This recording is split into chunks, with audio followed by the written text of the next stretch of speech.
नमस्कार, मैं अक्षय गुप्ता आपके अपने online YouTube channel D I Guruji पर आप सभी का हार्दिक स्वागत करता हूं और इसी उम्मीद के साथ, किसी विश्वास के साथ कि आप न्यू ईयर पार्टी अच्छे से एंजॉय किए होंगे और इस न्यू ईयर पर आप एक संकल्प लिए होंगे कि आप बीएड में एक सरकारी सीट पक्की करेंगे। आइए, जैसा कि आप कह रहे थे कि जो है सर टॉपिक वाइज हमें क्लास दीजिए साइंस की, जो है तो साइंस में केमिस्ट्री में आज से मैं आपको रेगुलर टॉपिक वाइज क्लासेस दूंगा और यकीन मानिए आप इस क्लास को पहले देखने के बाद जब आप 1-2 महीने बाद जब इसका प्रैक्टिस करेंगे तो सारे क्वेश्चंस आपको लगातार होते हुए चले जाएंगे। तो आइए आज से मैं आपकी क्लास स्टार्ट करता हूँ। देखिए, जो केमिस्ट्री में जो पहला टॉपिक मैं आपका लेता हूँ वो ले रहा हूँ एटम, परमाणु। ठीक ना, जो आपका मैं पहला टॉपिक ले रहा हूँ वो ले रहा हूँ परमाणु, मतलब एटम। इस परमाणु की नई अवधारणा क्या है, यानी नया कॉन्सेप्ट क्या है, न्यू कॉन्सेप्ट क्या है, और इस एटम की जो ओल्ड कॉन्सेप्ट क्या है, सबको एक साथ कवर करते हुए हम धीरे धीरे आराम से आपको लेकर चलेंगे। आप अच्छे से स्क्रीनशॉट भी लेते चलेंगे और नोट्स भी साथ में बनाते हुए चलेंगे। ठीक ना। आइए, और एक चीज़ और भी ध्यान दीजिए, जैसे उस दिन मैं कमेंट देख रहा था, आप लोग कह रहे थे कि सर इंग्लिश में, तो हाँ, इंग्लिश और हिंदी यानी बाईलिंगुअल मैं आपको पढ़ाने का प्रयास करूँगा। ठीक ना। आइए देखिए, मैं एटम की बात करता हूँ। आखिर में एटम होता क्या है? जो एटम होता है, मैंने उस दिन भी आपको बताया था कि जो एटम होता है वो किसी भी द्रव्य का, यानी किसी भी मैटर का, द्रव्य को कहते हैं मैटर। जो एटम होता है वो किसी भी मैटर का छोटा से छोटा पार्ट होता है, यानी जो द्रव्य होता है वो किसी भी मैटर का क्या होता है बताइए? छोटा से छोटा पार्ट होता है, छोटा से छोटा पार्टिकल होता है, छोटा सा छोटा क्या होता है बताइए? पार्ट होता है, जो क्या करता है, जो किसी भी रिएक्शंस में, यानी जो किसी भी रिएक्शन में क्या करता है बताइए? पार्टिसिपेट करता है, यानी किसी भी रिएक्शन में भाग लेता है। अब रिएक्शन की बात करते हैं, जैसे मान लीजिए हम रिएक्शन की बात करें, जैसे मैंने उस दिन भी आपको बताया था A+B इट गिव्स आउट क्या है बताइए? C+D। तो इसमें ये जो होगा उसे हम रिएक्टेंट कहते हैं और इसको क्या कहते हैं बताइए? प्रोडक्ट कहते हैं। ये देखो, ये जो इरिवर्सिबल रिएक्शन लगा है, इसके पहले वाला जो पार्ट है उसको हम कहते हैं रिएक्टेंट, यानी अभिकारक, और इसके बाद वाला जो पार्ट है उसको हम क्या कहते हैं बताइए? उत्पाद। ये है आपका प्रोडक्ट और ये है आपका क्या बताइए? अभिकारक। और इन दोनों का जो योग होता है, यानी इन दोनों का अगर हम मिला दें, मान लीजिए अगर हम इन दोनों को मिला देते हैं, देखिए रिएक्टेंट को और किसको? प्रोडक्ट को अगर हम मिला दें तो इन दोनों का जो पार्ट होता है वो हमारा कहलाता है क्या बताइए? रिएक्शन। तो क्या होता है, देखिए जो एटम होता है, एटम किसी भी द्रव्य का छोटा से छोटा पार्ट होता है, जो क्या करता है? जो किसी भी रिएक्शंस में क्या करता है बताइए? पार्टिसिपेट करता है, यानी भाग लेता है। तो ये बात होगी किसकी बताइए? ये परमाणु की बात होगी कि आखिर में परमाणु कहते किसे हैं। ठीक ना। तो ये परमाणु की एक छोटी सी मतलब डिफिनेशन टाइप की होगी कि हाँ परमाणु ये होता है, ऐसा होता है, वैसा होता है। ठीक ना। आइए और देखते हैं, जैसे परमाणु की संरचना के बारे में कई सारे वैज्ञानिकों ने, कई सारे साइंटिस्ट ने हमने अलग अलग कॉन्सेप्ट दिए। जैसे उसमें नील्स बोर आए, रदरफोर्ड आए, डाल्टन साहब आए, सोमरफील्ड आए, कई सारे साइंटिस्ट आए। लेकिन हालांकि इतना ज़्यादा आपको जानने की जरूरत नहीं है, क्योंकि देखिए आपको कंपटीशन देना है, यानी कम में आप अपने एग्जाम को क्रैक कर सकिए। तो ये देखिए, जैसे मैं परमाणु की बात करता हूँ, तो जो परमाणु होता है उसका जो आकार होता है, यानी उसका जो शेप होता है वो होता है, ये क्या होता है? गोलाकार होता है। ध्यान से हमारी आप बातों को समझेंगे। जो परमाणु होता है, परमाणु का जो शेप होता है, जो आकार होता है, वो क्या होता है बताइए? गोलाकार होता है। जैसे थॉमसन साहब आए थे, उन्होंने बताया था परमाणु का जो आकार होता है वो तरबूज के आकार का होता है। ये सारी बातें हमें नहीं जानने की विशेष जरूरत है, क्योंकि कोई हम आपको पूरा परमाणु का कोई कॉन्सेप्टुअल नहीं बता रहे हैं, बस खाली आप थोड़ा थोड़ा जानकारी लेते चलेंगे कि जो परमाणु होता है उसका जो शेप होता है बताइए क्या होता है? गोलाकार होता है। और सुनिए, तो परमाणु का जो शेप होता है गोलाकार होता है, और परमाणु का ये जो बीच वाला पार्ट होता है, देखिए इसको हम अच्छे से आपको बना दे रहे हैं। ये वाला जो परमाणु का बीच वाला भाग होता है उसे हम न्यूक्लियस कहते हैं। इसे हम बताइए क्या कहते हैं? न्यूक्लियस। न्यूक्लियस मीन्स होता है नाभिक। ठीक ना। यानी जो परमाणु के जो बीच वाला भाग है इसे हम क्या कहते हैं बताइए? न्यूक्लियस कहते हैं। और इसी न्यूक्लियस में आपके दो रहते हैं पार्टिकल, एक होता है प्रोटॉन और एक होता है बताइए न्यूट्रॉन।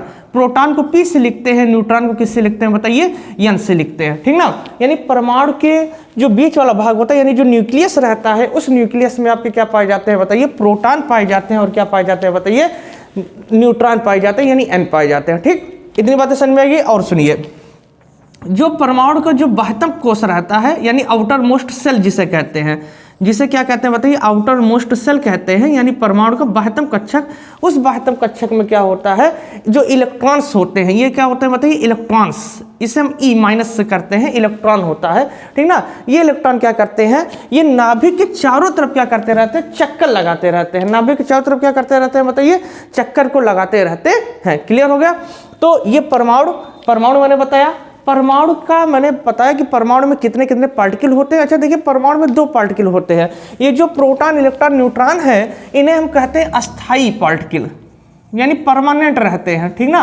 ये जो प्रोटॉन, न्यूट्रॉन और इलेक्ट्रॉन्स है, ये आपके परमाणु के अस्थाई पार्टिकल हैं। और परमाणु में अस्थाई पार्टिकल भी होते हैं, यानी नॉन परमानेंट पार्टिकल भी होते हैं, जिसे हम कहते हैं मेसॉन। मेसॉन हो गए, पाई मेसॉन हो गए, ठीक ना। ये सब क्या करते हैं, ये सब परमाणु में थोड़ी देर के लिए आते हैं, आकर अपना काम करते हैं और कर क्या हो जाते हैं बताइए, चले जाते हैं। यानी ये परमाणु में हमेशा के लिए नहीं रहते हैं। जैसे आपका एक अस्थाई घर है, एक अस्थाई घर है, तो अस्थाई घर यानी जहाँ आप परमानेंट रहते हो, अस्थाई मतलब जहाँ आप तैयारी करने के लिए बाहर जाते हैं, ठीक ना, जो भी चीज़ें हैं। तो इसको विशेष कोई हमको जानने की जरूरत नहीं है। अब ये जानिएगा कि परमाणु में परमाणु के कितने पार्टिकल हैं। 3 पार्टिकल हैं। कौन कौन से हैं बताइए, प्रोटॉन है, न्यूट्रॉन है और क्या है बताइए, इलेक्ट्रॉन्स है। न्यूक्लियस में आपके क्या पाए गए, प्रोटॉन और न्यूट्रॉन पाए गए। और इलेक्ट्रॉन्स जो होता है वो क्या कर रहा है बताइए, न्यूक्लियस के चारों तरफ क्या कर रहे हैं बताइए, घूम रहे हैं, यानी चक्कर लगाते हुए चल रहे हैं, ठीक ना। इतनी बातें समझ में आ गई। आइए इसके साथ लेना चाहे ले सकते हैं आप, ठीक ना, आपको कोई भी प्रॉब्लम नहीं होगी, इतना विश्वास मानकर चलिएगा। आइए चलते हैं और देखते हैं और सुनिए। अब इसके बाद की हम बात करते हैं। देखिए, जैसे जो आपके प्रोटॉन्स होते हैं और जो आपके न्यूट्रॉन्स होते हैं, जो आपके नाभिक में पाए जाते हैं, ठीक ना। प्रोटॉन और न्यूट्रॉन्स कहाँ पाए जाते हैं, आपके नाभिक में पाए जाते हैं। तो जो आपके प्रोटॉन होते हैं, जो आपके न्यूट्रॉन होते हैं, प्रोटॉन पे धनावेश पाया जाता है। प्रोटॉन पे कौन सा आवेश पाया जाता है बताइए, धनावेश, यानी पॉजिटिव चार्ज पाए जाते हैं। प्रोटॉन पे कौन से चार्ज पाए जाते हैं, पॉजिटिव चार्ज पाए जाते हैं, ठीक ना। अगर हम न्यूट्रॉन्स की बात करें तो न्यूट्रॉन्स देखो, ना से न्यूट्रॉन ना से न्यूट्रल, यानी कि जो न्यूट्रॉन होते हैं वो न्यूट्रल होते हैं, यानी उदासीन होते हैं, यानी इस पर कोई भी आवेश, कोई भी चार्ज नहीं पाया जाता। प्रोटॉन पे कौन सा आवेश पाया जाएगा, धनावेश यानी पॉजिटिव चार्ज। और न्यूट्रॉन पे कौन सा आवेश पाया जाएगा, कौन सा चार्ज पाया जाएगा, तो ये उदासीन होते हैं। प्रोटॉन को हम किससे लिखते हैं, तो प्रोटॉन को हम P से लिखते हैं, P फॉर प्रोटॉन होता है, ठीक ना। और देखिए, और जो इलेक्ट्रॉन्स होते हैं, इलेक्ट्रॉन्स होते हैं, इलेक्ट्रॉन्स पे जो चार्ज होते हैं वो क्या होते हैं, वो माइनस चार्ज होते हैं। इलेक्ट्रॉन्स पे कौन से चार्ज होते हैं, तो माइनस चार्ज होते हैं, यानी इलेक्ट्रॉन जो होता है वो ऋणावेश होता है, यानी इलेक्ट्रॉन्स पे माइनस चार्ज होते हैं, ठीक ना। और इसे हम किससे लिखते हैं, इसे हम ई से लिखते हैं, ई माइनस भी लिखते हैं। ई माइनस का मतलब क्या है कि इलेक्ट्रॉन्स पे कौन से चार्ज आ गए, क्योंकि ई फॉर इलेक्ट्रॉन्स, और माइनस मतलब क्योंकि इलेक्ट्रॉन्स पे कौन से चार्ज होते हैं, माइनस चार्ज होते हैं, इस वजह से इन्हें हम किससे लिखते हैं, ई माइनस से लिखते हैं। और एक चीज आप थोड़ा सा ध्यान दे दीजिएगा, प्रोटॉन को हम कभी कभी 1H1 भी लिखते हैं। अगर 1H1 भी आ गया तो समझ लेना, या H पॉजिटिव भी आ गया तो समझ लेना कि वो आपका प्रोटॉन है, क्योंकि जो प्रोटॉन की खोज हुई थी वो हाइड्रोजन किरणों से हुई थी। वो सारी चीज़ें हैं, बात की बात है, क्योंकि खोज या हमको इसके बारे में बहुत विशेष नहीं पढ़ना है। तो जो प्रोटॉन होता है उसको हम किससे लिखते हैं, H+ से भी लिखते हैं, या प्रोटॉन को हम P से लिखते हैं, या 1H1 से भी लिखते हैं। और प्रोटॉन पे जो चार्ज होता है वो कितना होता है बताइए, पॉजिटिव होता है। न्यूट्रॉन पे जो चार्ज होता है वो क्या होता है बताइए, न्यूट्रल होते हैं। और इलेक्ट्रॉन्स पे जो चार्ज होते हैं वो क्या होते हैं बताइए, माइनस चार्ज होते हैं। क्लियर हो गया। और प्रोटॉन न्यूट्रॉन कहाँ पाए जाते हैं, न्यूक्लियस में पाए जाते हैं। और जो इलेक्ट्रॉन्स होते हैं वो क्या करते हैं, परमाणु के चारों तरफ क्या करते रहते हैं, घूमते रहते हैं, ठीक ना। तो ये क्या हो गया, ये परमाणु की एक छोटी सी मतलब डिफिनेशन टाइप की होगी कि परमाणु होता क्या है, इसकी पहचान क्या होती है, क्या क्या परमाणु होते हैं, ये सारी चीजें हैं। अच्छा, नेक्स्ट अगर हम आपकी बात करें कि परमाणु में प्रोटॉन, इलेक्ट्रॉन, न्यूट्रॉन्स की खोज किसने किया था, यानी प्रोटॉन किसने खोजा था, इलेक्ट्रॉन्स किसने खोजा था, न्यूट्रॉन्स किसने खोजा था। तो ये सारी चीज़ें मैंने उस दिन भी आपको क्लास में बताई थी, जो है जब मैं आपको प्रैक्टिस करा रहा था। तो मैंने एक आपको ट्रिक बताया था, और ये ट्रिक था ईंट पर नाचे, ईंट पर नाचे। तो ईंट पर नाचे से मैंने आपको बताया था भैया कि ईंट पर नाचे का मतलब क्या है, ई से इलेक्ट्रॉन्स, ई से क्या हो गया, इलेक्ट्रॉन्स। इलेक्ट्रॉन्स की खोज किसने किया बताइए, टॉमसन ने किया। किसने किया, टॉमसन ने किया। ई से इलेक्ट्रॉन्स, और इलेक्ट्रॉन्स की खोज किसने किया बताइए, टॉमसन ने किया। फिर इसके बाद मैंने आपको बताया पी से प्रोटॉन हो गया, और प्रोटॉन की खोज किसने किया भैया, तो प्रोटॉन की खोज भैया किया किसने, रदरफोर्ड ने। किसने किया, रदरफोर्ड ने किया। और अगर मैं आपसे बात करूं न्यूट्रॉन, तो ना से न्यूट्रॉन हो गया, और न्यूट्रॉन की खोज किसने किया भैया, तो न्यूट्रॉन की खोज किसने किया, चैडविक ने किया। किसने किया भैया, चैडविक ने किया है, ठीक ना। एक बार फिर से देख लीजिए, ई से इलेक्ट्रॉन, इलेक्ट्रॉन की खोज थॉमसन ने किया है। पा से प्रोटॉन, प्रोटॉन की खोज रदरफोर्ड ने किया है। ना से न्यूट्रॉन, और न्यूट्रॉन की खोज किसने किया बताइए, चैडविक ने किया है। आप इसका स्क्रीनशॉट भी ले सकते हैं, हालांकि ये बहुत प्राइमरी चीजें हैं और ये चीजें आपने बहुत पढ़ी भी होंगी जो है, ठीक ना। ई से इलेक्ट्रॉन, इलेक्ट्रॉन की खोज थॉमसन। पा से प्रोटॉन, प्रोटॉन की खोज रदरफोर्ड। और ना से न्यूट्रॉन, न्यूट्रॉन की खोज किसने किया भैया, चैडविक ने किया है। आप आराम से स्क्रीनशॉट ले सकते हैं, मैं सैड हो जा रहा हूँ, आप आराम से स्क्रीनशॉट ले लीजिए। चलिए, हो गया ना। यानी परमाणु क्या होता है और परमाणु में क्या क्या पाए जाते हैं, यानी कौन परमानेंट पार्टिकल है और कौन परमानेंट नहीं है, ठीक ना। और इसके बाद फिर जो है ईंट पर नाचे, यानी प्रोटॉन, इलेक्ट्रॉन, न्यूट्रॉन की खोज किसने किया था। आइए एक और थोड़ा सा टॉपिक हम चर्चा करते हैं। देखिए, इसके बाद एक जो सबसे इंपॉर्टेंट टॉपिक आता है वो आता है समस्थानिक की बात आता है। किसकी बात आता है बताइए, समस्थानिक। समस्थानिक इंग्लिश में से कहते हैं भैया आइसोटोप्स। क्या कहते हैं, आइसोटोप्स। समस्थानिक, समस्थानिक का मतलब होता है भैया आइसोटोप्स। देखिए, समस्थानिक पढ़ने से पहले आप थोड़ा सा बातों को जानिए पहले, ठीक ना। इसको अभी साइड में कीजिए, पहले आप थोड़ी सी हमारी और बातों को सुनेंगे। जैसे आप जानते हैं, अगर मैं हीलियम की बात करूं, हीलियम, मान लीजिए हीलियम के बारे में बात करता हूं। हीलियम जिसका एटॉमिक नंबर होता है 2, ठीक ना, 2He4 लिखा जाता है। क्या लिखा जाता है बताइए, 2He4। आप देखते हो कि कभी कभी ऐसे लिखा रहता है, बहुत सारे एलिमेंट ऐसे लिखे रहते हैं, ठीक ना। या ऑक्सीजन की अगर मैं आपसे बात करूं, ऑक्सीजन जिसका हम लोग डेली यूज करते हैं ऑक्सीजन का, ठीक ना। ऑक्सीजन एटॉमिक नंबर कितना होता है, 8 होता है। और आप देखते हो कि ऊपर क्या लिखा रहता है, 16 लिखा रहता है, ठीक ना। इसका मतलब क्या है सुनिए, जो चीज नीचे लिखी रहेगी, ये जो चीज नीचे लिखी रहेगी वो हमारा होता है भैया एटॉमिक नंबर। वो क्या होता है बताइए, एटॉमिक नंबर होता है, यानी परमाणु क्रमांक। जो चीज नीचे लिखी रहती है वो सब क्या होता है, वो सब होता है हमारा एटॉमिक नंबर। एटॉमिक नंबर यानी परमाणु क्रमांक।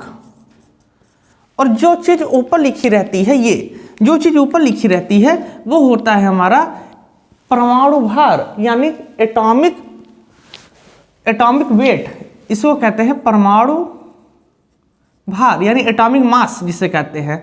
जिसे क्या कहते हैं, एटॉमिक मास कहते हैं, एटॉमिक वेट कहते हैं। यानी ये जो चीज ऊपर लिखी है ये क्या है हमारा, ये हमारा परमाणु भार है। और जो चीज नीचे लिखी रहती है वो सब हमारा क्या रहेगा, एटॉमिक नंबर रहता है, परमाणु क्रमांक रहता है। इतनी बातें समझ में आ गई। अब अगर हम कभी भी ऐसा कुछ लिखें, जैसा अगर मैं बात करूं 1H2, मान लीजिए हाइड्रोजन की अगर मैं बात करता हूं 1H2, तो आप कहना सर ये जो 1 है ये आपका एटॉमिक नंबर है, 2 जो है वो आपका एटॉमिक मास है, एटॉमिक वेट है, 1 मतलब परमाणु क्रमांक और 2 मतलब क्या है बताइए, परमाणु भार है। ये आप थोड़ा सा विशेष रूप से ध्यान दें कि जो चीज नीचे लिखी रहती है वो हमारा क्या होता है, एटॉमिक नंबर होता है। और जो चीज ऊपर लिखा रहता है वो क्या होता है बताइए, एटॉमिक मास होता है, परमाणु भार होता है। अब एक बार अच्छे से इसका स्क्रीनशॉट ले लीजिए, तो मैं समस्थानिक की बात करता हूँ, ठीक ना। यानी जो चीज नीचे लिखी है वो एटॉमिक नंबर, जो चीज ऊपर लिखी है वो क्या है बताइए, एटॉमिक मास, एटॉमिक भार, एटॉमिक वेट होता है। चलिए, तो क्वेश्चंस इससे पूछे जाते हैं, समस्थानिक से क्वेश्चंस पूछे जाते हैं। और प्रोटॉन, इलेक्ट्रॉन, न्यूट्रॉन की खोज किसने किया था, इससे क्वेश्चंस पूछे जाते हैं। तो वो चीज मैंने बता दिया। अब मैं इसके बारे में बताता हूँ, किससे कहते हैं हम आइसोटोप्स, किसे कहते हैं। आइए देखिए, अगर मैं आइसोटोप्स की बात करूं, आइसोटोप्स, तो जहां भी आप शब्द देखना आइसो, या जहां भी आप देखना सम, सम की इंग्लिश ही होती है आइसो। सम की इंग्लिश क्या होती है बताइए, आइसो होती है, ठीक ना।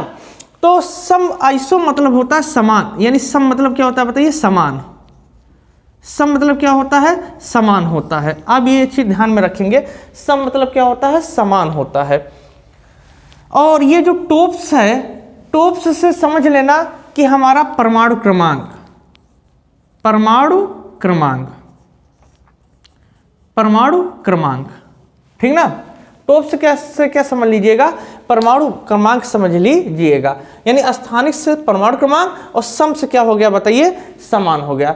यानी 2 या 2 से अधिक ऐसे तत्व, ध्यान से हमारी बातों को समझना, 2 या 2 से अधिक, 2 या 2 से अधिक, 2 या 2 से अधिक कौन से तत्व, ऐसे तत्व, ऐसे तत्व जिनके जिनके परमाणु क्रमांक एटॉमिक नंबर, परमाणु क्रमांक मतलब क्या, एटॉमिक नंबर क्या रहे, समान रहे। एटॉमिक नंबर क्या रहे बताइए, समान रहे, इक्वल रहे, यानी एटॉमिक नंबर क्या रहे, समान रहे, लेकिन एटॉमिक मास यानी परमाणु भार वो क्या रहे, डिफरेंट रहे, यानी भिन्न भिन्न रहे।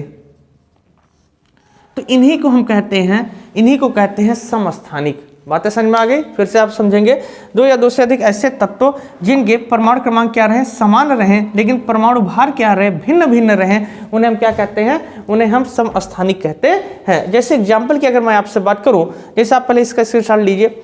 समस्थानिक, सम मतलब समान, आइसो और टोप्स मतलब क्या हो गया बताइए, परमाणु क्रमांक हो गया।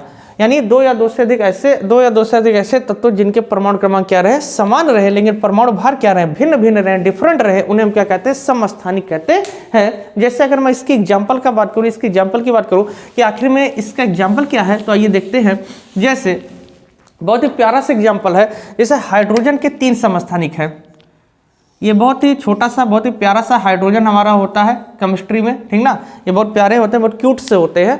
तो इनके 3 समस्थानिक होते हैं, 3 आइसोटोप्स होते हैं, 1H1, 1H2। ये जितने छोटे तो इतने जो है खतरनाक होते हैं, 1H3। आप देख रहे हो 1 1 1, तीनों बताइए नीचे लिखे हैं, यानी तीनों क्या हैं, आप कहोगे सर तीनों एटॉमिक नंबर हैं। तीनों क्या हैं बताइए, तीनों एटॉमिक नंबर है। आप कहेंगे सर तीनों क्या है, एटॉमिक नंबर है, यानी परमाणु क्रमांक है तीनों। और आप देख रहे हो तीनों परमाणु क्रमांक 1 1 1 क्या है, समान है कि नहीं है, तीनों एटॉमिक नंबर क्या है, समान है। लेकिन जो ऊपर वाला आप देख रहे हो 1 2 3, यानी ऊपर क्या लिखा रहेगा, एटॉमिक मास लिखा रहता है, एटॉमिक वेट लिखा रहता है। ये तीनों बताइए क्या है, तीनों डिफरेंट है, भिन्न भिन्न है। तो इसी वजह से ये आपके क्या हो गए, ये आपके समस्थानिक हो गए, आइसोटोप्स हो गए। क्लियर हो रहा है ना? आप देख रहे हैं तीनों के परमाणु क्रमांक क्या है, तीनों के एटॉमिक नंबर क्या है, देखिए समान है, इक्वल है, लेकिन तीनों का जो एटॉमिक वेट है वो क्या है बताइए, डिफरेंट है। तो यही आपके क्या हो गए, ये आपके आइसोटोप्स हो गए। आप अच्छे से स्टार्ट ले लीजिए इसका, ठीक ना। तो यकीन मानिए आपको पूरी केमिस्ट्री में कहीं दिक्कत नहीं होगा। जितनी भी केमिस्ट्री के आपको क्लासेज मिलेंगे वो एक परफेक्ट वे में मिलेंगे, आप अच्छे से इसका नोट्स बनाते चलेंगे, ठीक ना। और जब केमिस्ट्री का सिलेबस में समाप्त कर लूँगा टॉपिक वाइज, जितनी भी चीज़ें हैं, जितना मुझे बताने लायक है, यानी जो चीज़ें आपके एग्जाम में आती हैं उतना सारी चीज़ें जब मैं कवर कर दूंगा, इसके बाद जब आप क्वेश्चन को सॉल्व करेंगे तो यकीन मानिए केमिस्ट्री के साइंस में जितने क्वेश्चन आते हैं वो सारा का सारा क्वेश्चन आप एकदम सॉल्व करते हुए चलेंगे, ये मेरा आप वादा रखिए जो है, ठीक ना। तो आज के लिए इतनी क्लास, तब तक के लिए good bye, take care, bye bye.